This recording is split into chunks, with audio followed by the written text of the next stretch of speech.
On the heels of a 6-day teachers' strike in California, 5 teachers are now suing the state's top union over collecting dues through mandatory paycheck deductions, a practice that the Supreme Court called unconstitutional less than a year ago. All right, let's bring in former aide to Senator Chuck Schumer, Chris Hahn, and the lawyer representing the teachers. You recognize her, Harmeet Dhillon. Thank you both for joining us.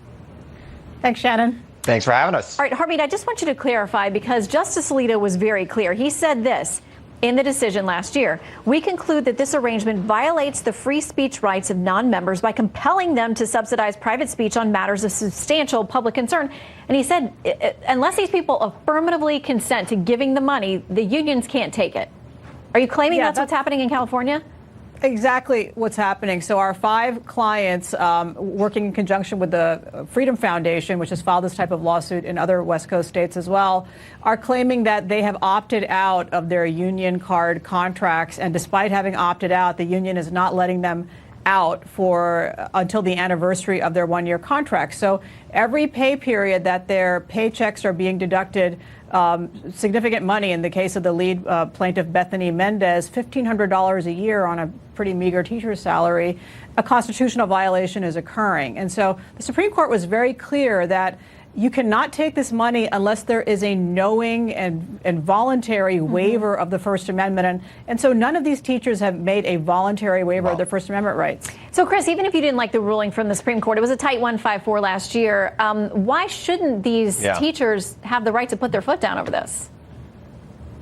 Well, they are. They signed a contract and they agreed to have these dues taken out. I always wonder where you find teachers who are willing to go against their own interest and fight their union, which basically gives them a much better salary, much better benefits, and much better working conditions than they would have gotten on their own, especially given the market where there are thousands of teachers coming out of colleges every single day for every single opening. These unions actually strengthen teachers and give them a better life at a fraction for what they are paying for these unions. So I'm shocked that these people are willing to be used this way. I hope that the kids that they teach are learning something, because, God, these people don't seem to have learned much when they were in college. But, Chris, you know, like the plaintiff in a couple of these big cases before the Supreme Court have said they're going out and supporting political candidates and messages with my dues money that I 100% disagree with, and they don't feel like they should have to subsidize that speech.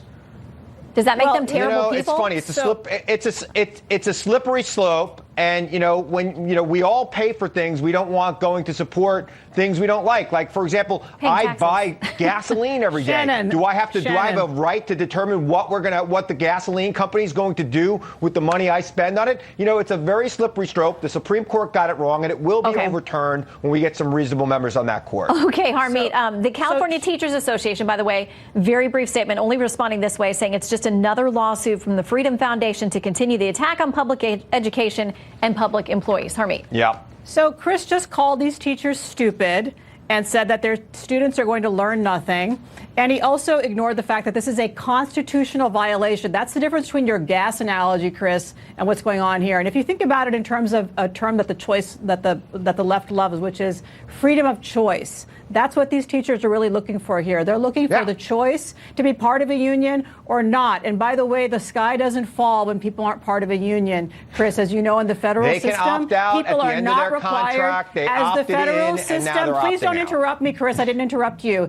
In the federal system, people are not required to be part of the union, and the unions go on just fine. And so, no, when you have a constitutional right, it is not sufficient to say you can opt out when we tell you you can. After they opted out, Shannon, unions sent thugs into the classrooms to try to intimidate them into revoking their opt-out. And so this is not acceptable, and it is time for the state of California to follow the Constitution, as the Supreme Court says. It's not optional. You don't think that's okay, coercion, do you, Chris?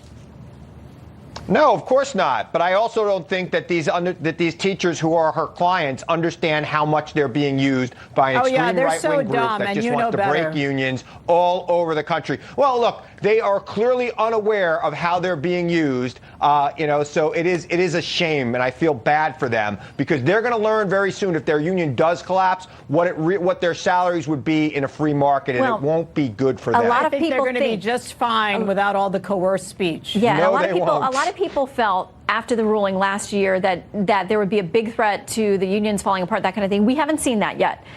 So we'll see. We'll watch this case and see who is right in their Not predictions. for the trying of these groups, though, Chris that's for sure. and Harmeet, thank you both. Good to see you. Thanks, Shannon. Thank you, coming up Shannon. is New York Mayor Bill de Blasio